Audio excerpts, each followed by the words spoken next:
আল্লাহর হাবিব সাল্লাল্লাহু আলাইহি ওয়াসাল্লাম সকালে, সন্ধ্যায়, ফজরের পরে, মাগরিবের পরে এবং বিছানায় ঘুমোতে যাওয়ার আগে তিনি সূরাতুল ইখলাস, সূরা ফালাক, সূরা নাস পড়ে হাতের মধ্যে ফু দিতেন, দুই হাত একসাথে মিলিয়ে এরকম ফু দিয়ে মাথা থেকে বডিতে যতটুকু সম্ভব তিনি মাসে করতেন।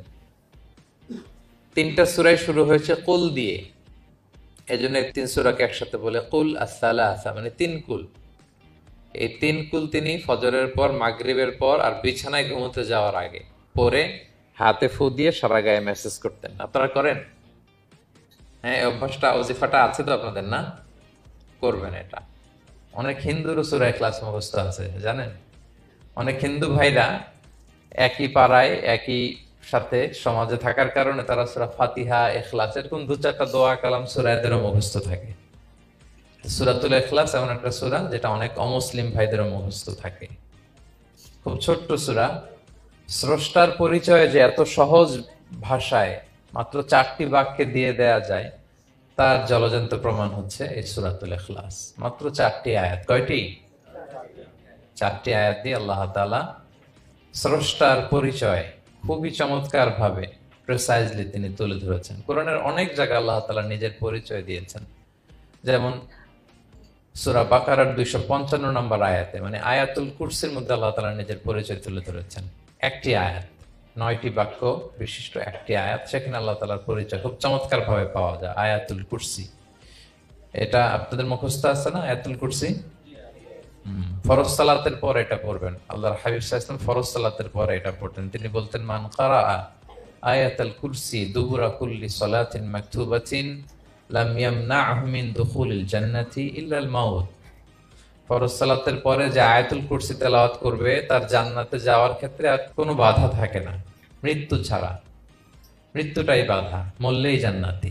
আয়াতুল কুরসির ভেতরে আল্লাহ তাআলা ওনার পরিচয় তুলে ধরেছেন খুব সংক্ষিপ্ত ভাবে, এক আয়াতে আল্লাহর পরিচয়। তারপর সূরা হাশরের শেষ 3 আয়াতে আল্লাহ তাআলা নিজের খুব চমৎকার পরিচয় তুলে ধরেছেন। তারপরে এই সূরা ইখলাসের মধ্যে আল্লাহ তাআলা আরো সংক্ষিপ্ত পরিসরে, ভেরি প্রিসাইজলি, মাত্র ছোট্ট ছোট্ট 4টা আয়াতে নিজের পরিচয় তুলে ধরেছেন। তো কিভাবে আল্লাহ তাআলা নিজের পরিচয় আমাদের সামনে পেশ করলেন, আমরা সেটাই আজকে শুনবার চেষ্টা করবো ইনশাআল্লাহ। সূরাতুল ইখলাস, আপনারা কি জানেন এটা কোরআনের কততম পারায় অবস্থিত? 30তম পারায়। এবং এই সূরাটি মাক্কি সূরা। কি সূরা? কোরআনের সর্বশেষ পারায় অবস্থিত 30তম পারায়। আয়াত সংখ্যা তো আমরা শুরুতেই বললাম, কয়টি? 4টি। এই সূরাটি কোরআনের যে সূরার ধারাক্রম, সেই ধারাক্রম অনুসারে 112 নম্বর সূরা। কত নম্বর? 112 নম্বর সূরা। এই সূরাটা মক্কাতুল মুকাররমাতে নাজিল হওয়ার কিছু প্রেক্ষাপট আছে। প্রেক্ষাপটগুলো হচ্ছে, আরবরা বংশকে খুব গুরুত্ব দেয়, বংশ প্রিজার্ভ করা, লিনিয়েজকে প্রিজার্ভ করা। এবং তারা মানুষকে দেখে, শুধু মানুষ তো না, মানুষের পায়ের ছাপ দেখে বলে দিতে পারতো তার বাবাকে, তার বাবাকে, পর দাদাকে, 14 পুরুষের নাম বলে দিতে পারতো। শুধু মানুষই না, তারা উটের পায়ের ছাপ দেখে, উটের পায়ের, মরুভূমির বালুতে উটের পায়ের ছাপ দেখে ওই উট কোন বংশের, ওই বংশের ওর নাম কি, ওর বাবার নাম কি, ওর দাদার নাম কি, 14 পুরুষ এরকম ছিল। এবং তারা দুজন মানুষকে যদি ঢেকে রাখা হয় সারা শরীর, শুধু পায়ের একেবারে শেষের দিকের ছোট আঙ্গুল দেখে, এটাকে ইলমুল কিয়াফা বলে, ওই ছোট আঙ্গুলের শেপ দেখে ওরা বলে দিতে পারতো সে কোন বংশের, তার বাবার নাম কি, দাদার নাম কি, 14 পুরুষ। তারা এই লিনিয়েজকে প্রিজার্ভ করতো আর কি এইভাবে। এবং এই বংশ পরিক্রমা মুখস্থ করা, জানা, জিজ্ঞেস করা, এটাকে গুরুত্ব দিত। তো তারা আল্লাহকেও আমাদের মতো এরকম একজন সত্তা ভেবে আল্লাহ হাবিব সাল্লাল্লাহু আলাইহি ওয়াসাল্লামকে জিজ্ঞেস করতেছে যে, ইদান খালাকাল্লাহু কুল্লা শাই ফামান খালাকাল্লাহ। মুহাম্মদ, তুমি তো বলো যে আল্লাহ নাকি সব সৃষ্টি করেছে, তো আল্লাহকে কে সৃষ্টি করেছে? অথবা বলো যে আল্লাহর বাবাকে, আল্লাহর দাদাকে, আল্লাহর পরদাদাকে, আল্লাহর বংশটা বলো। তো তখন এই তাদের এই প্রশ্নের জবাবে আল্লাহ তাআলা সূরাতুল ইখলাস নাজিল করেন যে, কুল হুয়াল্লাহু আহাদ, হে নবী আপনি বলুন আল্লাহ হচ্ছেন এক, অদ্বিতীয়, ইউনিক, অ্যাবসলিউট, আল্লাহুস সামাদ, তিনি হচ্ছেন সামাদ, তিনি কারো প্রতি নির্ভরশীল নন, অমুখাপেক্ষী। লাম ইয়ালিদ ওয়া লাম ইউলাদ, তিনি কাউকে জন্ম দেনও নাই, আবার তিনি কারো কাছ থেকে জন্ম নেনও নাই। ওয়া লাম ইয়াকুল লাহু কুফুয়ান আহাদ, তার সমকক্ষ, তার মতো, তার সিমিলার মহাবিশ্বে দ্বিতীয় কেউ নাই। সুবহানাল্লাহ। এটা হচ্ছে শানে নুজুল, কোন প্রেক্ষাপটে নাজিল হয়েছে, এটা হচ্ছে একটা বর্ণনা। আরেক বর্ণনা এসছে, মক্কার মুশরিকরা জিজ্ঞেস করতে আরম্ভ করল, ইয়া মুহাম্মদ, আমরা জানি মানুষ মাটির তৈরি, ফেরেশতারা নূরের তৈরি মানে আলোর তৈরি, এরপর জিনেরা আগুনের তৈরি, আল্লাহ কিসের তৈরি? আল্লাহ তাআলার বাইয়িন লানা জিনসা রাব্বিক, তোমার আল্লাহর জিন্স বর্ণনা করো, সে কোত্থেকে আসছে, কি দিয়ে, কোন জিন্স থেকে, মানে কোন জিনিস থেকে তৈরি? তখন আল্লাহ তাআলা এই সূরাটা নাযিল করলেন, কুল হুয়াল্লাহু আহাদ আল্লাহুস সামাদ লাম ইয়ালিদ ওয়া লাম ইউলাদ ওয়া লাম ইয়াকুল লাহু কুফুয়ান আহাদ। এইভাবে অনেকগুলো বর্ণনা পাওয়া যায় যে এরকম এরকম প্রেক্ষাপটে যখন রাসূল সাল্লাল্লাহু আলাইহি ওয়াসাল্লামকে তারা এই সমস্ত প্রশ্ন জিজ্ঞেস করে, তখন তাদের প্রশ্নের জবাব স্বরূপ আল্লাহ তাআলা 4 আয়াত বিশিষ্ট এই সূরাটি নাযিল করেন। তাহলে সূরার কোন প্রেক্ষাপটে, কোন সিচুয়েশনে সূরাটা নাযিল হলো, এটা সবার কাছে ক্লিয়ার না এখন? এই সূরার কিছু ফজিলত পাওয়া যায়। আপনারা তো সূরার নাম শুনেছেন সূরাতুল ইখলাস। ইখলাস শব্দের অর্থ হচ্ছে সিনসিয়ারিটি, আন্তরিকতা বা একনিষ্ঠতা। যেহেতু এই সূরায় একনিষ্ঠতার সাথে আল্লাহর তাওহীদের ঘোষণা দেয়া হয়, এজন্য এই সূরার নাম হচ্ছে সূরাতুল ইখলাস। আবার এই সূরাকে সূরাতুত তাওহীদও বলে, যেহেতু আল্লাহর একত্ববাদের ঘোষণা এই সূরায় দেয়া হচ্ছে, ওয়াননেস অফ গড। আবার এই সূরার একটা নাম হচ্ছে সূরাতুল মাআরিফা, যেহেতু এই সূরা মারিফা মানে জানা বা চেনা, যেহেতু এই সূরা পড়ার মধ্য দিয়ে আল্লাহর পরিচয় জানা যায়, আল্লাহকে চেনা যায়, এজন্য সূরার নাম সূরাতুল মাআরিফা। আচ্ছা, এই সূরার অনেক ফজিলত আছে, অনেক ফজিলত। আমরা কয়েকটা ফজিলত আপনাদের সামনে শেয়ার করবো ইনশাআল্লাহ। এই সূরার 1 নম্বর ফজিলত হচ্ছে রাসূল সাল্লাল্লাহু আলাইহি ওয়াসাল্লাম বিভিন্ন সুন্নত নামাজের দ্বিতীয় রাকাতে এই সূরাটা পড়তেন। যেমন ফজরের 2 রাকাত সুন্নত আছে না, ফজরের 2 রাকাত সুন্নতের দ্বিতীয় রাকাতে রাসূল সাল্লাল্লাহু আলাইহি ওয়াসাল্লাম এটা পড়তেন। প্রথম রাকাতে সূরা কাফিরুন, দ্বিতীয় রাকাতে সূরা ইখলাস এটা পড়তেন। মাগরিবের নামাজের যে সুন্নাত, সেই সুন্নাতেরও দ্বিতীয় রাকাতে আল্লাহর হাবিব সাল্লাল্লাহু আলাইহি ওয়াসাল্লাম এই সূরাটা পড়তেন। তাওয়াফ করার পরে 2 রাকাত নামাজ পড়তে হয়, জানেন? ওই 2 রাকাত নামাজে রাসূল সাল্লাল্লাহু আলাইহি ওয়াসাল্লাম প্রথম রাকাতে সূরাতুল কাফিরুন, দ্বিতীয় রাকাতে সূরাতুল ইখলাস পড়তেন। বিতিরের সালাতের শেষ রাকাতে আল্লাহর হাবিব সাল্লাল্লাহু আলাইহি ওয়াসাল্লাম সূরাতুল ইখলাস পড়তেন। এই মর্মে অনেকগুলো হাসান হাদিস আছে। তাহলে কখন কখন সূরাতুল ইখলাস পড়তেন রাসূল সাল্লাল্লাহু আলাইহি ওয়াসাল্লাম, কোন নামাজে? ক্লিয়ার না? ফজরের 2 রাকাত সুন্নত নামাজের শেষের রাকাতে, মাগরিবের 2 রাকাত সুন্নত নামাজের শেষের রাকাতে, তাওয়াফের পরে যে 2 রাকাত পড়তে হয় শেষের রাকাতে, বিতিরের সালাতের শেষ রাকাতে। এই সূরাটাকে আল্লাহর হাবিব সাল্লাল্লাহু আলাইহি ওয়াসাল্লাম সুলুসুল কোরআন বলেছেন, 1/3 অফ দ্য কিতাব, কোরআনের 3 ভাগের 1 ভাগ। সূরাতুল ইখলাস তা'দিলু সুলুসাল কোরআন, সূরা ইখলাস হচ্ছে কোরআনের 3 ভাগের 1 ভাগ। তার মানে আপনি যদি একবার সূরা ইখলাস পড়েন, কয় পারা তেলাওয়াতের সওয়াব? 2 বার পড়লে, 3 বার পড়লে, 3 বার পড়লে 1 খতম কোরআনের সওয়াব। আলহামদুলিল্লাহ। কেউ কেউ বলেন যেহেতু আল্লাহর একত্ববাদের কথাবার্তা কোরআনে 1/3 মানে 1/3 জুড়ে আছে, সেহেতু সূরাতুল ইখলাস সুলুসুল কোরআন মানে হচ্ছে যে কোরআনের 3 ভাগের 1 ভাগে আল্লাহ যা নিয়ে কথা বলেছে সূরাতুল ইখলাসের ভিতরেই সেটা সংক্ষেপে চলে আসছে। এর জন্য এটাকে বলা হয় 1/3 অফ দ্য বুক, কোরআনের 3 ভাগের 1 ভাগ। এটার আরেকটা, এই হাদিসটা মুতাওয়াতির হাদিস, সূরাতুল ইখলাস তা'দিলু সুলুসাল কোরআন, এটা এমন সংখ্যক, বেশি বেশি সংখ্যক সাহাবী প্রতিটি জেনারেশনে বর্ণনা করেছে, সাহাবী, তাবি, এই হাদিসের ব্যাপারে কোনো ডাউট তৈরি হয় না, কোনো সাসপিশন তৈরি হয় না, খুবই ভ্যালিড এই হাদিসটা, যেটা কোরআনের 3 ভাগের 1 ভাগ। আচ্ছা, আল্লাহর হাবিব সাল্লাল্লাহু আলাইহি ওয়াসাল্লাম আরেকটা হাদিসে এসেছে, এক সাহাবীকে কোবা পল্লীতে ইমাম করে পাঠিয়েছেন।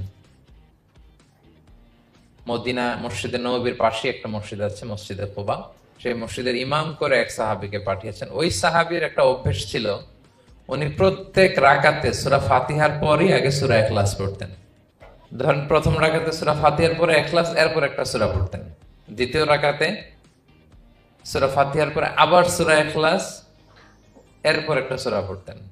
ধরেন যে জুমার নামাজ 2 রাকাত, উনি ফাতিহার পরে প্রথমে কোন সূরাটা পড়ে নিতেন, এরপরে অন্য যে কোনো একটা সূরা। দ্বিতীয় রাকাতে সূরা ফাতিহার পরে কোন সূরাটা প্রথমে পড়ে নিতেন, ইখলাসের। এইটাই ওনার স্বভাব। প্রত্যেক নামাজে যদি কোন ইমাম সাহেব শুধু সূরা ইখলাস পড়ে, একটু খারাপ লাগবে না আমাদের?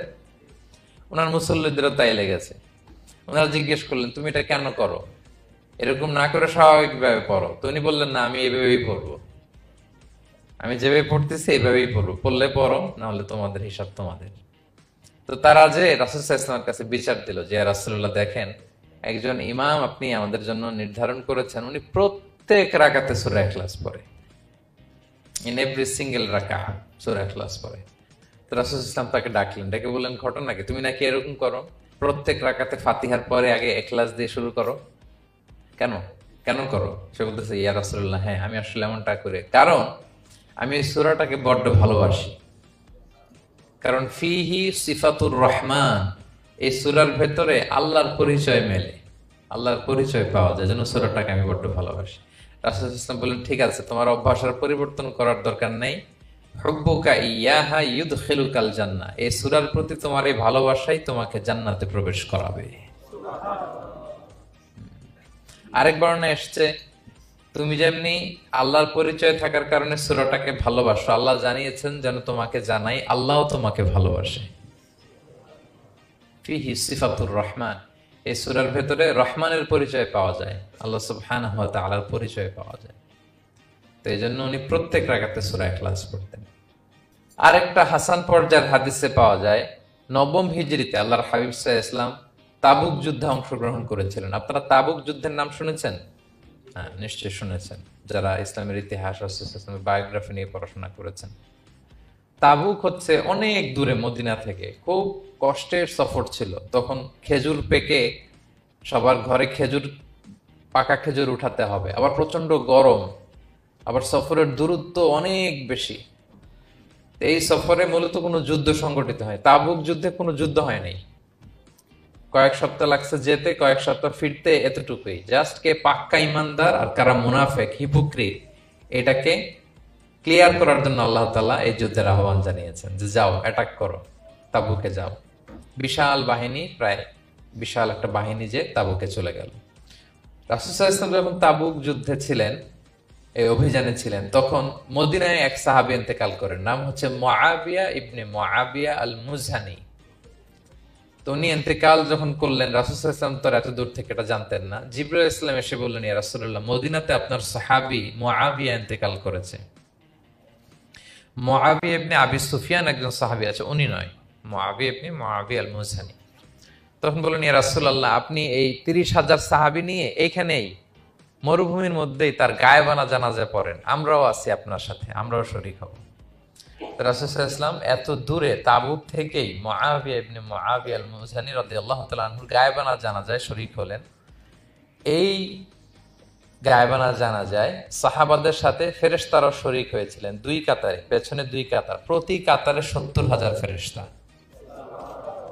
জানাজা শেষে, দোয়া শেষে আল্লাহর হাবিব সাল্লাল্লাহু আলাইহি ওয়াসাল্লাম বললেন যে, জিবরিল, ঘটনা কি? মুআবিয়ার এত স্ট্যাটাস, এত মর্যাদা, কি কারণে তুমি 2 কাতারে 70,000 হলে 1,40,000 বিশাল ফেরেশতাদের বহন নিয়ে তুমি জানাজায় জয়েন করলে, কারণ কি? কি তার মর্তবা? জিবরাইল ইসলাম বললেন, ইয়া রাসূলুল্লাহ, আপনার সাহাবী মুআবিয়ার বৈশিষ্ট্য ছিল তিনি কাইমান আও কাঈদান, দাঁড়িয়ে অথবা বসে, মাশিয়ান আও রাকিবান, আরোহণ অবস্থায় অথবা চলন্ত অবস্থায়, উঠতে বসতে চলতে ফিরতে সবসময় সে পড়তে থাকতো কুল হুয়াল্লাহু আহাদ আল্লাহুস সামাদ লাম ইয়ালিদ ওয়া লাম ইউলাদ ওয়া লাম ইয়াকুল লাহু কুফুয়ান আহাদ। এই সূরাটা ছিল তার ডেইলি ওজিফা, সবসময় উঠতে বসতে চলতে ফিরতে কোন সূরা পড়তো? সূরা ইখলাস পড়তো। এজন্য আল্লাহ তাআলার আদেশে আমরা 1,40,000 ফেরেশতা নিয়ে তার জানাজায় শরীক হয়েছে। সুবহানাল্লাহি ওয়া বিহামদিহি। তাহলে বুঝতে পারতেছেন এই সূরার মর্তবা কতটা পছন্দনীয় সূরা আল্লাহর কাছে। যদিও ছোট আয়াত কয়টা, কিন্তু আল্লাহর কাছে এটার ফজিলত অনেক বেশি। প্রিয় ভাইরা, শুধু এখানেই শেষ নয়। আল্লাহর হাবিব সাল্লাল্লাহু আলাইহি ওয়াসাল্লাম সকালে, সন্ধ্যায়, ফজরের পরে, মাগরিবের পরে এবং বিছানায় ঘুমোতে যাওয়ার আগে তিনি সূরাতুল ইখলাস, সূরা ফালাক, সূরা নাস পড়ে হাতের মধ্যে ফু দিতেন, দুই হাত একসাথে মিলিয়ে এরকম ফু দিয়ে মাথা থেকে বডিতে যতটুকু সম্ভব তিনি মাসে করতেন। তিনটা সূরাই শুরু হয়েছে কুল দিয়ে, এজন্য এই তিন সূরাকে একসাথে বলে কুল আস-সালাসা, মানে তিন কুল। এই তিন কুল তিনি ফজরের পর, মাগরিবের পর আর বিছানায় ঘুমোতে যাওয়ার আগে পরে হাতে ফু দিয়ে সারা গায়ে মেসেজ করতেন। আপনারা করেন? হ্যাঁ, অভ্যাসটা, ওজিফাটা আছে তো আপনাদের, না? করবেন এটা। এটা special protection, you will get a special protection from Allah সুবহানাহু ওয়া তাআলা। অনেকে দেখবেন ব্ল্যাক ম্যাজিক করে। ব্ল্যাক ম্যাজিক কিন্তু সত্য। ম্যাজিক করে, সেহের করে আপনাকে দুর্বল করে ফেলবে। স্বয়ং আল্লাহর হাবিব সাল্লাল্লাহু আলাইহি ওয়াসাল্লামকে সেহের করা হয়েছিল। উনি কয়েক মাস স্ত্রীদের সাথে ফিজিক্যাল ইন্টিমেসিতে যেতে পারতেন না, এত দুর্বল হয়ে গেছিলেন। লাবিদ ইবনুল আসাম নামে এক ইহুদি মিত্র, সে জাদু করেছিল রাসূল সাল্লাল্লাহু আলাইহি ওয়াসাল্লামকে। ওনার মাথার চুল চিরুনির ভেতর 11টা গিট দিয়ে সেই ব্ল্যাক ম্যাজিক করেছে। নবী সাল্লাল্লাহু আলাইহি ওয়াসাল্লাম কয়েক মাস অসুস্থ ছিলেন। পরে সূরা ফালাক নাস যখন নাজিল হয় তখন আল্লাহ তাআলা বিষ্ণু সাল্লাল্লাহু আলাইহি ওয়াসাল্লামকে সুস্থ করে দিলেন। সাহাবীদেরকে নিয়ে এক কুয়ার নিচ থেকে, চিরুনি থেকে এই গিটগুলো খুলে খুলে রাসূল সাল্লাল্লাহু আলাইহি ওয়াসাল্লাম 11টা আয়াত তেলাওয়াত করলেন। রাসূল সাল্লাল্লাহু আলাইহি ওয়াসাল্লামকে সুস্থ করে দিল কে? আল্লাহ সুবহানাহু ওয়া তাআলা শিফা নসিব করলেন। তার মানে ব্ল্যাক ম্যাজিক সত্য, সেহের করে মানুষ। আপনার সফলতা, আপনার সাকসেস, এটা সবার ভাল লাগবে না, মনে রাখবেন। সবাই এটা পছন্দ করে না। আল আইনু হক, নজর কিন্তু সত্য। নজর সত্য, নজরের প্রভাব আছে, চোখের প্রভাব আছে। এজন্য কারো ভালো কিছু দেখলে মাশা আল্লাহ বলবেন, আল্লাহর দিকে ফিরিয়ে দিবেন ওটার কল্যাণ। কি বলবেন? একটা সুন্দর ফুটফুটে বাচ্চা দেখলে মাশা আল্লাহ। কারো সফলতা দেখলে, কারো ফার্মে গেলেন, বাগানে যে দেখলেন ফল মূল ভর্তি, কি বলবেন? মাশা আল্লাহ, বিসমিল্লাহ মাশা আল্লাহ বললে এটাতে আর ক্ষতি হয় না। অনেকে বলে যে বাবা মা মাশাআল্লাহ বলা লাগে না, বাবা মা আর নাকি মামা, এই তিনজন নাকি মাশাআল্লাহ না বললে কিছু, ভুল কথা। বাবা মারও বলতে হয়। বাবাও তার ছেলের কোনো সাকসেস, ভালো কিছু দেখলে কি বলবে? মাশা আল্লাহ, তাবারাকাল্লাহ, অথবা বিসমিল্লাহ মাশা আল্লাহ, এটা আপনারা বলবেন। নজরের প্রভাব আছে। আপনি সিম্পলি দেখেন, এই যে আমি আপনাদের দিকে তাকিয়ে তাকিয়ে কথা বলছি, আমি যদি অনেকক্ষণ স্টেয়ারিং করি, কারো দিকে ভেবে তাকিয়ে থাকি, সে ভালো ফিল করবে? কেন? আমি কি তার মারছি, ধরছি, স্পর্শ করছি? কিছুই তো করলাম, শুধু আমি তার দিকে তাকিয়ে আছি। তার মানে এতেই সে অস্বস্তি ফিল করতেছে। ধরেন যে আপনি কোন একটা প্রোগ্রামে বসে আছেন, আপনার পাশে যে বসে, আপনি তার দিকে এরকম 10 মিনিট তাকায় আছেন, কোনো কথা ছাড়া শুধু তাকিয়েই রইলেন, তার কি ভাল লাগবে বলেন? সে কি কমফোর্টেবল ফিল করবে? সে ভয় পাবে, সে ভয় পাবে, অস্বস্তি ফিল। আপনি কিছুই করেন নাই, না তাকে টাচ করেছেন, না ধরেছেন, ছুঁয়েছেন, কিছু, শুধু তাকিয়ে আছেন। দেখেন নজরের কি প্রভাব। আল্লাহ আইনু হক, নজর সত্যি। এজন্য কারো সাকসেস দেখলে আমরা সবসময় যেন মাশাআল্লাহ বলি। মাশাআল্লাহ ঠোঁটের সাথে মিলিয়ে রাখবেন। ভালো দেখলে কি বলবেন? মাশাআল্লাহ, মাশাআল্লাহ, বিসমিল্লাহ মাশাআল্লাহ, মাশাআল্লাহ, তাবারাকাল্লাহ, এটা বলবেন। তাহলে আল্লাহর হাবিব সাল্লাল্লাহু আলাইহি ওয়াসাল্লামকেও সেহের করা হয়েছিল। এজন্য এই সেহের থেকে, ব্ল্যাক ম্যাজিক থেকে, আইন মানে জেলাসি, মানুষের নজর দিয়ে যে হিংসা করে, এই জেলাসি থেকে, মিন শাররি হাসিদিন ইযা হাসাদ, হাসাদ থেকে, মিন কুল্লি মাকরুহিন ওয়া শুরুর, এই সব ক্যালামিটি, ডিজাস্টার, এগুলো থেকে পানাহ হিসেবে আপনি এই ওজিফাটা করবেন। 3 কুল, কুল আস-সালাসা, 3 কুল। আমার সাথে সাথে বলেন, কয় কুল? 3 কুল। কি কি? সূরাতুল ইখলাস, সূরা ফালাক, সূরা নাস। এই 3টা পড়ে ফজরের পর, মাগরিবের পর আর ঘুমোতে যাওয়ার আগে হাত দুইটাকে একসাথে করে পরে লম্বা একটা ফু দিয়ে মাথা থেকে মাসাজ করবেন সারা গায়ে। পারা যাবে ইনশাআল্লাহ বিইذنিল্লাহ। এবং আম্মা জান আয়েশা রাদিয়াল্লাহু তাআলা আনহা বলতেন, আমি যখন কখনো অসুস্থ হয়ে যেতাম, অসুস্থ হলে রাসূল সাল্লাল্লাহু আলাইহি ওয়াসাল্লামকে যে যখন কমপ্লেন করি, ইয়া রাসূলুল্লাহ আমি তো অসুস্থ, রাসূল সাল্লাল্লাহু আলাইহি ওয়াসাল্লাম আমাকে এই আমলটা করতে বলতেন, মানে আয়েশা তুমি সূরাতুল ইখলাস, সূরা ফালাক, সূরা নাস পড়ে সারা গায়ে কি করো, ফু দাও। আলী রাদিয়াল্লাহু তাআলা আনহু বর্ণনা করেন আল্লাহর হাবিব সাল্লাল্লাহু আলাইহি ওয়াসাল্লাম একবার নামাজ পড়তেছেন, নামাজে তিনি সিজদারত অবস্থায়, ইন দ্য মিন টাইম লাদাগাতহুল আকরা, একটা বিচ্ছু রাসূল সাল্লাল্লাহু আলাইহি ওয়াসাল্লামের আঙ্গুলে কামড় দিল। বিচ্ছু, বিচ্ছুর কামড় খাইছেন? হ্যাঁ, কেমন লাগে? খুব আরাম লাগে?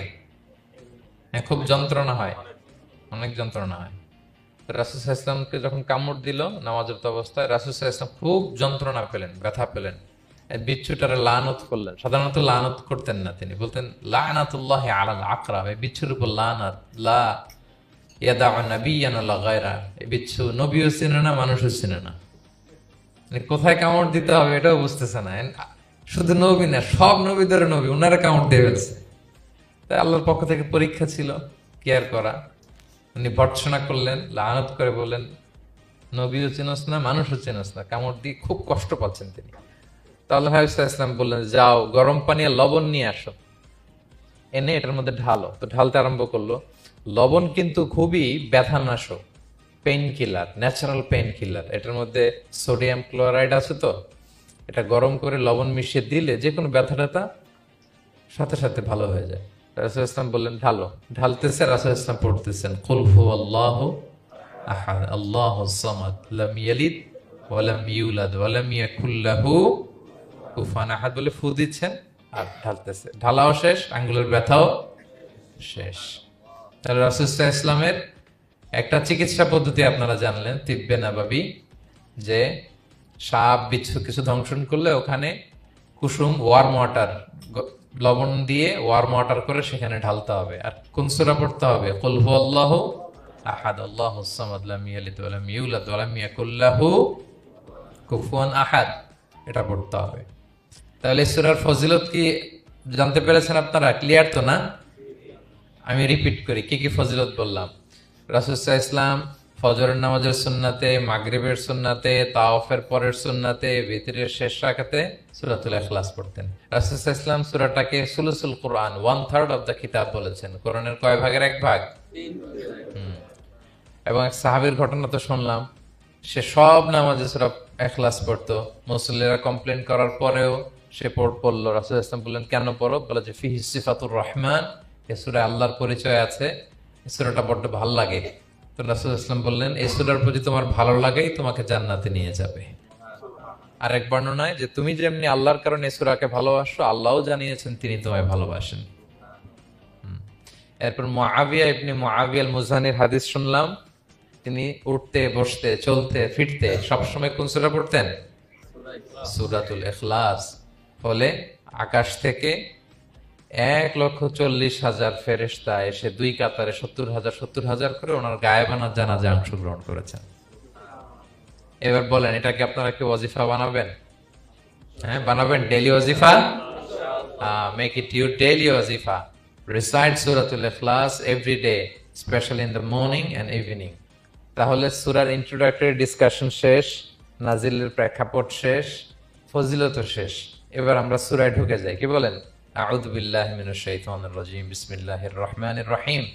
বিতাড়িত শয়তান থেকে আল্লাহর কাছে পানা চাই, পরম করুণাময় অসীম দয়ালু আল্লাহর নামে শুরু করছি। আল্লাহ বলছেন কুল হুয়াল্লাহু আহাদ, হে নবী আপনি বলুন। ওই যে বারবার প্রশ্ন করে বাইয়িন লানা জিনসা রাব্বিক, তোমার আল্লাহ কি দিয়ে তৈরি? আল্লাহ কি স্বর্ণের তৈরি, না রূপার তৈরি, না কাঠের তৈরি? এইভাবেই লিটারালি বলতেছে আহুয়া মিন যাহাব আও ফিদ্দা আও মিন খাশাব। মুহাম্মদ তোমার আল্লাহ কি স্বর্ণের, না রূপার, না কাঠের? আল্লাহ বলেন নবী আপনি এটা বলেন। কুল, নবী আপনি বলুন হুয়াল্লাহু আহাদ, আল্লাহ হচ্ছে এক। তোমরা যেরকম আল্লাহকে ভাবো আল্লাহ আসলে ওই রকম নয়। আল্লাহর সত্তাটা আমাদের মতো নয়, সৃষ্টিগত সত্তার মতো নয়। আমরা এটাতে প্রায় ভুল করে ফেলি। অনেকে এমন এমন প্রশ্ন করি আল্লাহর সাথে, মনে হয় যেন আল্লাহ আমার একেবারে, আমরা নিজেরা যেরকম ওই রকম। কিন্তু স্রষ্টা যে সৃষ্টি জগতের অনেক ঊর্ধ্বে, এটা আমরা বুঝি না। তিনি সময়ের ঊর্ধ্বে, তিনি স্থানের ঊর্ধ্বে, তিনি কালের ঊর্ধ্বে, সবকিছুর ঊর্ধ্বে। যেমন আমাদের 3টা কাল আছে, হ্যাঁ, অতীত, তারপর বর্তমান যেটাকে ধরা যায় না, প্রতি সেকেন্ডে ন্যানো সেকেন্ডে এটা অতীত হয়ে যাচ্ছে, আর যেটা সামনে ঘটবে এটা কি ফিউচার, ভবিষ্যৎ। তা আল্লাহরও কি এরকম অতীত বর্তমান ভবিষ্যৎ আছে? সময়টা আমাদের জন্য, উনি তো সময়ের স্রষ্টা, ওনার সাথে আপনি সময় সেট করতে পারবেন না, উনি সময়ের ঊর্ধ্বে। ফলে উনি এই ইবলিস যে আদেশ ভঙ্গ করা, আদম আলাইসাল্লাম এবং হাওয়া আলাইসাল্লাম পৃথিবীতে আসা, নূহ, দাউদ, হুদ, সালেহ থেকে শুরু করে এই একের পর এক নবী, শেষ নবী, বর্তমান সময়, ভবিষ্যৎ, দাজ্জাল, কিয়ামত, সব তিনি এট এ গ্ল্যান্সে দেখেন, একবারে ওনার চোখের সামনে। আমাদের মতো অতীত বর্তমান ভবিষ্যৎ ওনার নাই। আমরা যেমনি ভাব প্রকাশের জন্য ভাষা লাগে, এই যে আমি বাংলায় কথা বলতেছি আপনারা বুঝতেছেন, মালায়রা যারা মালাইতে কথা বলে, ইংলিশরা ইংরেজিতে কথা, চাইনিজে কথা বলে, ভাষা, উনি ভাষার স্রষ্টা, ফলে ওনার ভাষাও লাগে না। কিন্তু উনি বোঝানোর জন্য একটা ভাষা ইউজ করে আমাদের জন্য সহজ করে দিয়েছেন। একটা ভাষায় না বললে তো আমরা বুঝবো না, ফলে উনি আরবি ভাষায় কোরআনটাকে নাজিল করেছেন যাতে আমরা বুঝি। কিন্তু উনি ভাষার মুখাপেক্ষী না, ওনাকে সময়, কাল, ভাষা কোনো কিছু দিয়ে বাধা যায় না, উনি সবকিছুর ঊর্ধ্বে, সবকিছুর ঊর্ধ্বে। এবং আল্লাহ কোথায় আছেন? আমরা বলি যে আরশের উপরে আছেন। সেখানে ওই এরিয়াটা হচ্ছে লা জামান লা মাকান, ওখানে সময়, তারপর কাল, এগুলো ওখানে যায় না। আল্লাহর সাথে প্রশ্নগুলো একেবারেই অবান্তর। ফলে আমরা যে প্রশ্নগুলো হুট করে না বোঝার কারণে করে ফেলি, যেহেতু আমাদের খুব সীমিত জ্ঞান, ফলে আমরা সৃষ্টির সাথে স্রষ্টাকে গুলিয়ে ফেলি। কিন্তু উনি কিন্তু আমাদের মতো নন। এজন্য আল্লাহ বলেন যে আমাকে জিজ্ঞেস করে যে আমি লোহার তৈরি না স্বর্ণের তৈরি না রূপার তৈরি নাকি পাথরের তৈরি বা কাঠের তৈরি, তুমি বলো, কুল হুয়াল্লাহু আহাদ, হে নবী আপনি বলুন আমি হচ্ছি এক, একক, অদ্বিতীয়। আরবিতে এক, এক বলতে আরবিতে ওয়াহেদ শব্দ ব্যবহার করে, আহাদ ব্যবহার করা হয় না। ব্যক্তির গুণ হিসেবে কখনো আহাদ ব্যবহার করা হয় না। এটা কেবলমাত্র শুধুমাত্র একমাত্র আল্লাহ তাআলার জন্য ব্যবহার করা হয়, তিনি আহাদ। আহাদ কারণ ওয়াহেদ শব্দের ওয়াহেদাতুন হয়, মানে পুরুষবাচক হয়, স্ত্রীবাচক হয়, কিন্তু আহাদের আর কিছু হয় না, আহাদ আহাদি। আল্লাহ শব্দটাই এরকম, আল্লাহ শব্দটাই এরকম। যেমন ঈশ্বরের ঈশ্বরী হয়, ভগবানের ভগবতী হয়, গডের গডেস হয়। আল্লাহর এরকম স্ত্রীবাচক কিছু আছে? কিছু নাই। আল্লাহ বলেন ইন্নানি আনাল্লাহু লা ইলাহা ইল্লা আনা ফা'বুদনি ওয়া আকিমিস সালাতা লিযিকরি। নিশ্চয় আমি আল্লাহ। মুসা আলাইহিস সালামকে প্রথম যে প্রত্যাদেশ রেভেলেশন দিয়েছিলেন মুকাদ্দাসে তুয়ার পাশে, তুর পাহাড়ের পাদদেশে, ওখানে প্রথম মুসা আলাইহিস সালাম আল্লাহর সাউন্ড তখন তিনি শুনেছিলেন। এবং আল্লাহর সাউন্ডটাও আমাদের সাউন্ডের মতো নয়। যেমন আমি এদিক থেকে কথা বললে আপনি এই পাশ থেকে শুনবেন, এদিক থেকে কথা বললে, এদিক থেকে আমাকে ডাক দিলে এদিকে, তার মানে আমি দিকের সাথে সম্পৃক্ত। আল্লাহর এটা এরকম না। মুসা আলাইহিস সালাম তিনি যখন আল্লাহর কথা শুনলেন, তিনি বললেন যে একটা সাউন্ড শুনলাম, এটা 4 দিক থেকে শোনা যায়, 4 দিক থেকে শোনা যায়। এবং তিনি ওনার প্রেগনেন্ট স্ত্রীকে নিয়ে মাদিয়ান ক্রস করে ইজিপ্টের বর্ডারে ঢুকবেন। ইন দ্য মিন টাইম আল্লাহ তাআলা ওই সময়টাকে চুজ করেছেন যে তাকে এখন নবী বানাবো, তাকে রেভেলেশন দিব। তো তিনি দেখলেন যে ইন্নী আনাস্তু নারান, আমি ওই যে লাআল্লি আতিকুম মিনহা বিকাবাসিন আও আজিদু আলান নারি হুদা, স্ত্রীকে, দাসীকে বললেন যে একটু বসো, প্রচন্ড ঠান্ডা, ওই যে আগুন দেখা যায়, মনে হয় কেউ আগুন পোহাচ্ছে, আমি একটু আগুন নিয়ে আসি, মশাল দিয়ে তোমাদের আরাম লাগবে, একটু ওয়ার্ম আপ হবে। তো আগুনের কাছে যেয়ে দেখে সামনে যত যায় আগুন তত পেছায়। এবং আগুনটা সাধারণ আগুন না, একটা গাছ থেকে আগুন বেরোচ্ছে, কিন্তু ওই গাছের পাতা জ্বলে না, ডাল জ্বলে না, কিছুই হয় না। আসলে এটা আগুন না, এটা আল্লাহর নূর। আল্লাহর নূর সেখানে ফোকাস দেওয়া হয়েছে। আল্লাহর নূরও আমাদের নূরের মতো না। নূর মানে লাইট, নূর মানে কি লাইট। সো এই যে আমরা যে লাইট দেখি, এই লাইটের মতো না। কারণ আল্লাহর এই নূরের কাবার দেয়া হচ্ছে আবার নূরের পর্দা দিয়ে। পর্দা দেয়া হয় সাধারণত আলোকে আটকানোর জন্য, কিন্তু আল্লাহর যে পর্দা, হেজাবের কথা বলা হয়েছে, ওইটা, ওই পর্দাটাও আলো, আলোর পর্দা। আমাদের সাথে মিলালে হবে? আমরা ঘরে পর্দা টাঙাই কি থামাতে বলেন তো? আলো থামাতে। আর আল্লাহর যে হেজাব পর্দাগুলো কিসের? আলোর, নূরের। সো কশিন কালেও আপনি সৃষ্টির সাথে স্রষ্টাকে মিলাবেন না। আমরা ভুল করে অনেক সময় এরকম অবান্তর প্রশ্নগুলো করি। তো আল্লাহ তখন মুসা আলাইহিস সালামকে প্রত্যাদেশ করলেন যে ইন্নানি আনাল্লাহ লা ইলাহা ইল্লা আনা ফা'বুদনি, আমি আল্লাহ, আমি কি আল্লাহ। এই আল্লাহ নামটা আল্লাহ নিজেই রেখেছেন। আমাদের নাম রাখে আমাদের বাবা দাদা, তো আল্লাহর তো বাবা দাদা কেউ নাই। আল্লাহর নাম কে রেখেছে? আল্লাহ নিজেই রেখেছেন। ফা'বুদনি, আমার ইবাদত করো, ওয়া আকিমিস সালাতা লিযিকরি। তাহলে এখানে প্রথম আয়াতেই শিরকের উপর কুঠারাঘাত করা হয়েছে, শিরকি আকীদাকে লন্ডভন্ড করে দেয়া হয়েছে এবং বোঝানো হয়েছে আল্লাহ হচ্ছেন এক, অদ্বিতীয়, একক।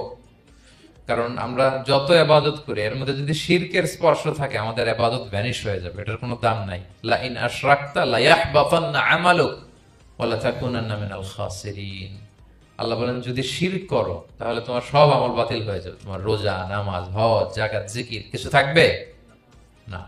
এজন্য শিরক যাতে কখনো আমাদের না হয়, শিরকের সাথে যেন আমাদের সম্পর্ক না থাকে। ইন্নাল্লাহা লা ইয়াগফিরু আন ইউশরাকা বিহি ওয়া ইয়াগফিরু মা দুনা যালিকা লিমান ইয়াশা। আল্লাহ সব মাফ করেন কিন্তু শিরকের গুনাহ মাফ করেন না।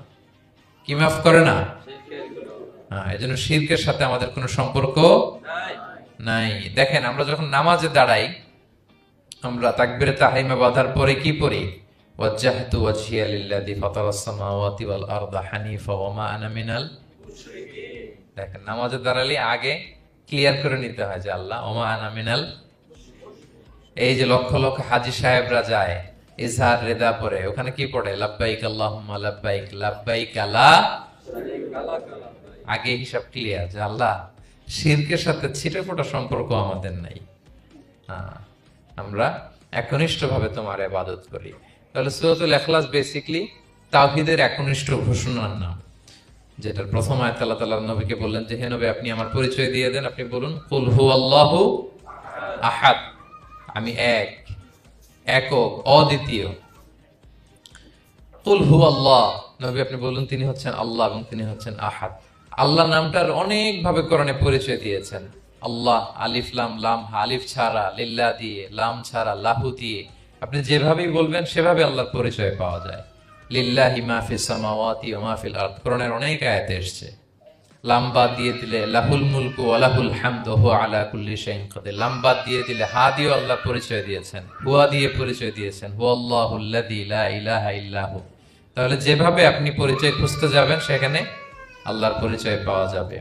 আল্লাহ তাআলা বলছেন হুয়াল আউয়ালু ওয়াল আখিরু ওয়াল যাহিরু ওয়াল বাতিন ওয়া হুয়া বিকুল্লি শাইইন আলিম। তিনি প্রথম, তিনি শেষ, তিনি প্রকাশ্য, তিনি গোপন। তিনি প্রথম মানে কি? তিনি সূচনাহীন অতীত থেকে আছেন। দেখেন আমাদের সাথে মিলে না, আমাদের অতীতের একটা সূচনা থাকে। কি বলেন, আমার জন্মের একটা স্টার্টিং পয়েন্ট আছে না, যে এখান থেকে আমার অস্তিত্ব শুরু, এত সালে আমি, এত সালে আপনি। তার মানে আমাদের একটা স্টার্টিং আছে তো নাকি? আল্লাহ স্টার্টিং কবে থেকে বলেন? কবে থেকে যে এই সময় থেকে উনি আল্লাহ বলেন? Nobody knows, কারণ হুয়াল আউয়াল, এই আউয়াল মানে এমন শুরু, সূচনাহীন শুরু, এমন শুরু যেটার কোনো কি নাই, সূচনা নাই। আবার সীমাহীন ভবিষ্যৎ পর্যন্ত তিনি থাকবেন। কতদিন তার রাজত্ব, ক্ষমতা, সভরেন্টি, পাওয়ার থাকবে? কতদিন বলেন? সীমাহীন, এটার কোনো শেষ নাই। ওয়াল আউয়াল ওয়াল আখির ওয়াল যাহির ওয়াল বাতিন। এবং সবকিছু ধ্বংস হবে তিনি ছাড়া। কুল্লু মান আলাইহা ফান ওয়া ইয়াবকা ওয়াজহু রাব্বিকা যুল জালালি ওয়াল ইকরাম। সব শেষ হবে, উনি অবিনশ্বর, শাশ্বত, চিরঞ্জীব। তাই বলে উনি আমাদের থেকে দূরে নন, খুব কাছে। আমরা ডাকলেই তিনি ডাকে সাড়া দেন। আমাদের সবকিছু তিনি দেখেন, অবজার্ভ করেন, মনিটর করেন। ওয়া নাহনু আকরাবু ইলাইহি মিন হাবলিল ওয়ারিদ। আমাদের এখানে একটা রগ থাকে, এই রগেরও কাছে, তার মানে খুব কাছে, খুব কাছে। আমরা তাকে না দেখলেও তিনি আমাদের দেখেন। লা তুদরিকুহুল আবসার ওয়া হুয়া ইউদরিকুল আবসার ওয়া হুয়াল লাতীফুল খাবীর। কোন চোখ তাকে দেখে না, কোন দৃষ্টি তাকে আয়ত্ত করতে পারে না, কিন্তু সকল দৃষ্টিকে তিনি আয়ত্তে রাখেন। সুবহানাল্লাহ। এভাবে আল্লাহ তাআলা খুব প্রিসাইজলি 4টা আয়াত দিয়ে নিজের পরিচয় দিয়েছেন। কুল হুয়াল্লাহু আহাদ, হে নবী আপনি বলুন তিনি আল্লাহ, তিনি অদ্বিতীয়। বাংলারও অনেক সীমাবদ্ধতার ফলে আমাকে এক, একক এগুলো ইউজ করা লাগতেছে, কিন্তু আল্লাহর আহাদ বোঝাতে যে এক, একক এটা যথেষ্ট না। এটা আমার লিমিটেশন, আমাদের লিমিটেশন, ভাষার লিমিটেশন। কিছু দিয়ে তো আমার অডিয়েন্সকে বা আমাদের বুঝতে হবে দ্য এসেন্স অফ গড। এজন্য আমরা বলি এক, একক, অদ্বিতীয়। অদ্বিতীয়টা খুব অনেকটাই পারফেক্ট। তাহলে তিনি হচ্ছেন আহাদ, এবং এই আহাদের লেসন দেওয়ার জন্য সব নবীরা এসেছে। সব নবীরা একই কথা বলেছেন, আদম আলাইহিস সালাম থেকে শুরু করে বিষ্ণু আলাইহিস সালাম পর্যন্ত একই কথা বলেছেন যে ইয়া কওমি ইবুদুল্লাহা মা লাকুম মিন ইলাহিন গায়রু আফালা তাআকিলুন। হে আমার জনপদের লোকেরা, কি হলো তোমরা এত কিছুর ইবাদত করো, দাসত্ব করো, তোমরা ইবাদত করবে এক সত্তার, তিনি কে? মা লাকুম মিন ইলাহিন গায়রু, তিনি ছাড়া কোনো ইলাহ তোমাদের নেই। তাহলে এই যে ওয়াননেস অফ গড, স্রষ্টা যে একজন, এই কনসেপ্টটাকে ক্লিয়ার করবার জন্যই এত এত নবীরা পৃথিবীতে হাজির হয়েছেন। তাহলে আল্লাহ চমৎকার একটা নাম জানলাম আমরা, আহাদ। কি নাম? মজার ব্যাপার হচ্ছে এই নাম কোরআনে আর কোথাও নাই। আহাদুন শব্দ যেটা আছে এটা অন্য অর্থে, এক অর্থে আর কি, কিন্তু আল্লাহর আহাদ কোরআনে শুধু এই সূরাতেই এসেছে। আল্লাহর আহাদ নামটা শুধু এই সূরাতেই এসেছে, আহাদ, আহাদ। আপনারা বেলাল রাদিয়াল্লাহু তাআলা আনহুর ঘটনা জানেন যে উমাইয়া ইবনে খালাফ খুব পাষণ্ড মাওলা ছিল, ওনার মনিব। এমন কোন অত্যাচার নাই যে ঈমান আনার কারণে বেলাল রাদিয়াল্লাহু তাআলার উপর করা হয়নি। পিটানো, চাবুক মারা, টানা হেচড়া করা, উত্তপ্ত মরুভূমিতে। যারা হজ উমরা করতে গিয়েছেন তারা তো দেখেছেন মরুভূমির বালু, ওখানে কত গরম, চাল ছেড়ে দিলে মুড়ি হয়ে যাবে, খই হয়ে যাবে। ওই উত্তপ্ত গরম বালুতে বেলাল রাদিয়াল্লাহু তাআলা আনহুকে শুইয়ে পেটের উপরে পাথর রেখে দেওয়া হয়েছিল। তখন তিনি আল্লাহর একত্ববাদের ঘোষণা এই শব্দটা দিয়ে করেছেন। অস্ফুট কণ্ঠে উনি বারবার বলছিলেন আহাদ, আহাদ, আহাদুন, আহাদ। তো আল্লাহ তাআলার এই নামটা, আহাদ নামটা, এই সূরা ছাড়া কোরআনের অন্য কোথাও আসেনি। তাহলে প্রথম আয়াতটা কি? কুল হুয়াল্লাহু।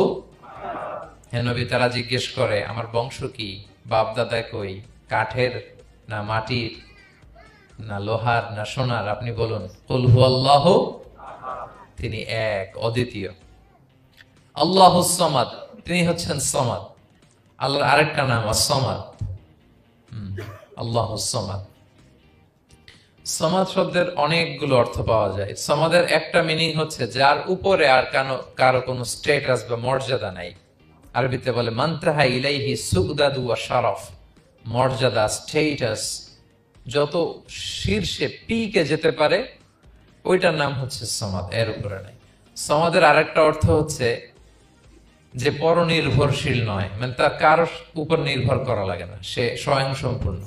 আচ্ছা, পৃথিবীতে এমন কারো নাম বলেন তো যে কোনো দিন কোনো কিছুতে কোনো কাজে অন্যের মুখাপেক্ষি হওয়া লাগে নাই, সে একা একা আত্মনির্ভরশীল, স্বয়ং সম্পূর্ণ। এরকম একজনের নাম বলেন, আছে?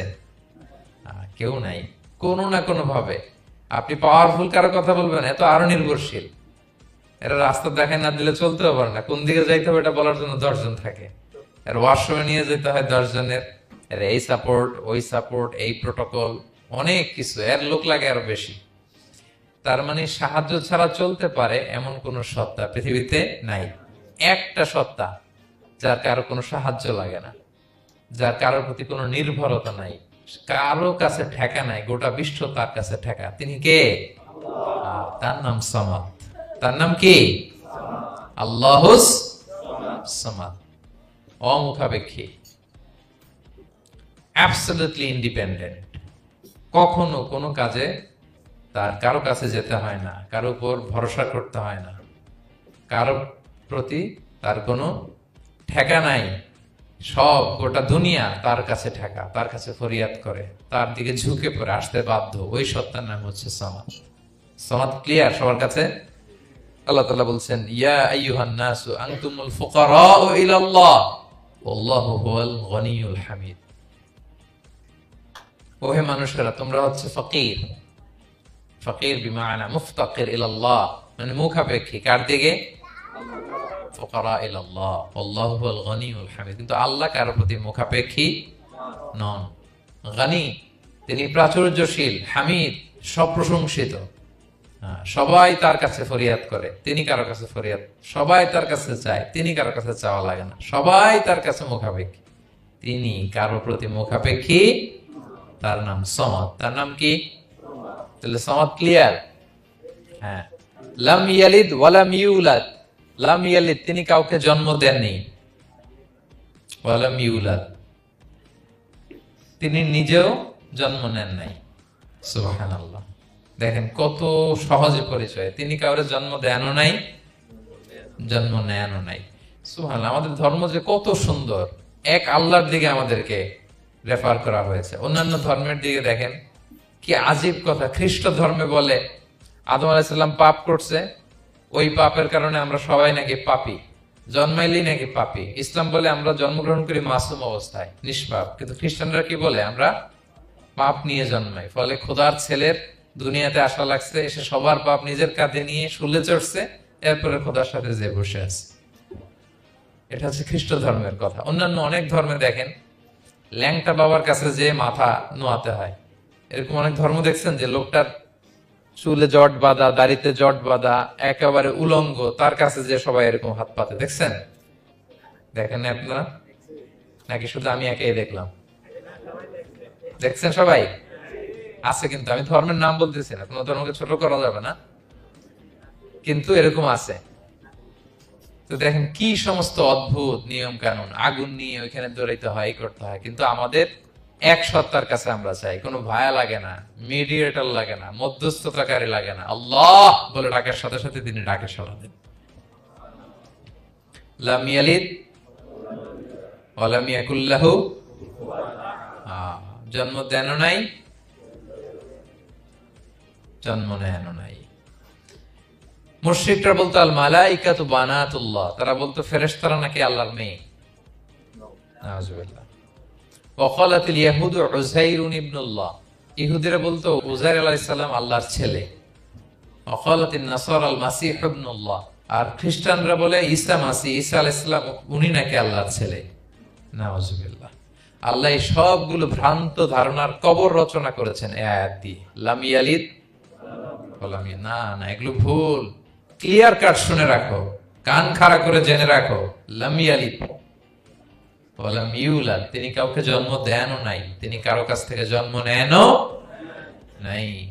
ইমাম আবু বকর আল বাকিল্লানি একজন বড়, অনেক বড় একজন দার্শনিক ছিলেন এবং তর্কবাগীশ ছিলেন, ইরাকের। নাম শুনেছেন কেউ? আবু বকর আল বাকিল্লানি। তো উনি কারো সাথে তর্ক লাগলে উনি খ্রিস্ট ধর্মের কত লোককে যে শাহাদা পড়াইছেন ওনার এই যৌক্তিক আলোচনা দিয়ে, তর্ক দিয়ে। সুবহানাল্লাহ।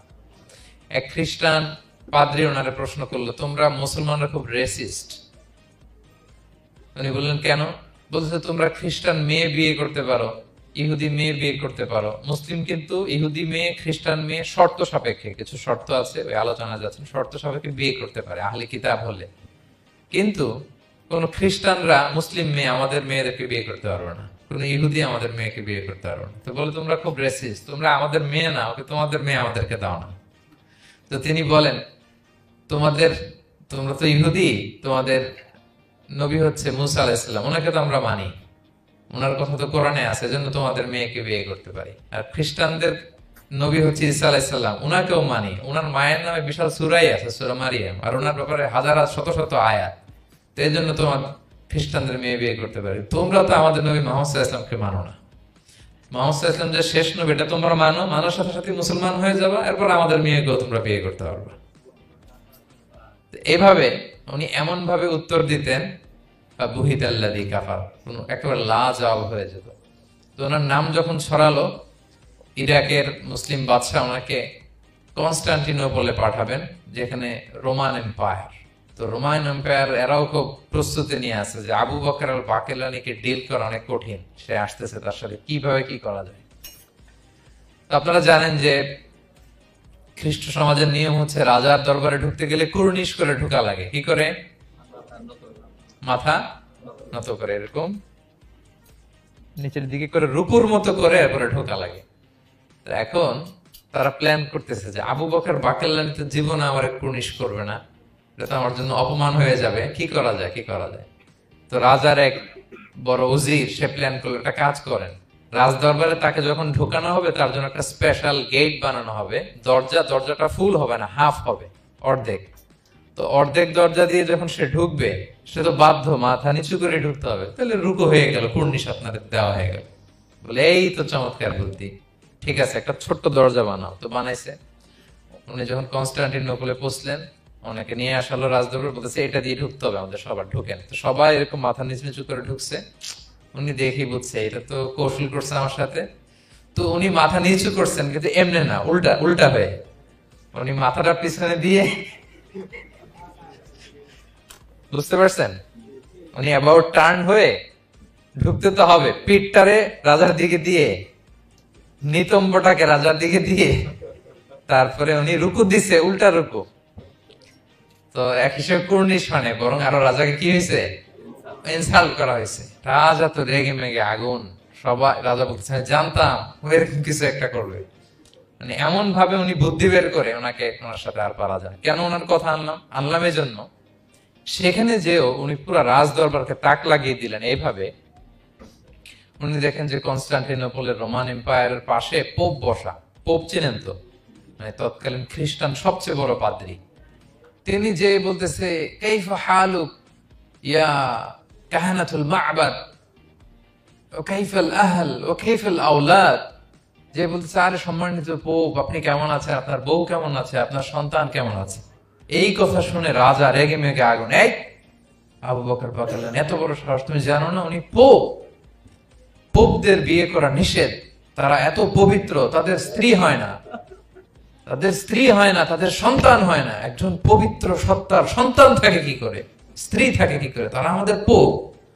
তা আবু বকর আল বাকিল্লানি বলে, আপনাদের পোপের যদি স্ত্রী থাকলে ইজ্জত চলে যায়, সন্তান থাকলে সম্মান ক্ষুণ্ণ হয়, তাহলে আপনারা ঈসা আলাইহিস সালামকে আল্লাহর সন্তান কি করে বানান, মেরিকে আল্লাহর স্ত্রী কি করে বানান। সুবহানাল্লাহ বিহামদিহি।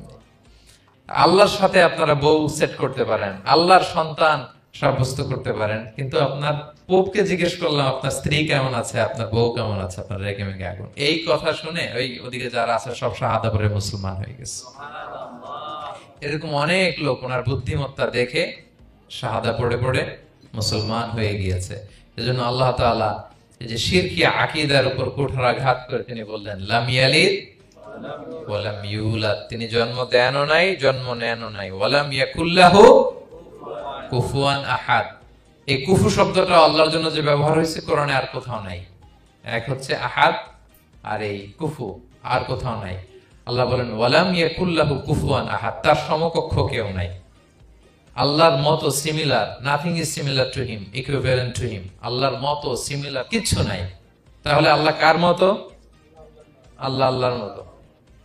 আল্লাহ কার মতো? আল্লাহর মতো।